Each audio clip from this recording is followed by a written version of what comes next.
The format of a column is similar to the format of any other article. You start with the lead. Now, this is where you give information and background on your topic. Don't assume your readers are already familiar with the argument. You use the nut graph to succinctly state your opinion. Remember, that's usually the paragraph that follows your lead. Now, in the body of the column, you provide arguments to support your position, to explain why your opinion is right and what you expect your readers to do about it. Give just enough detail to support your arguments. And in the conclusion, you restate your opinion. In the next few slides, we'll dissect the opinion column, Sex Offenders Mingling with Minors, from the Voice student newspaper at Cuyahoga Community College in Cleveland, Ohio.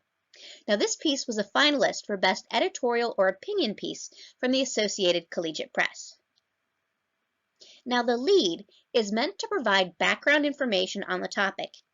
In this story, the writer starts by painting a picture of a sex offender sitting next to an underage girl in class, someone that sex offender has no business legally being near.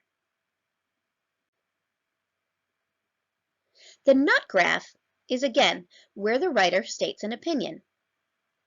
Now, it takes the writer a little bit to get to her point, which is that Cuyahoga Community College, or Tri-C, has the authority to and should implement a sex offender policy to protect underage Tri-C students from potentially dangerous classmates.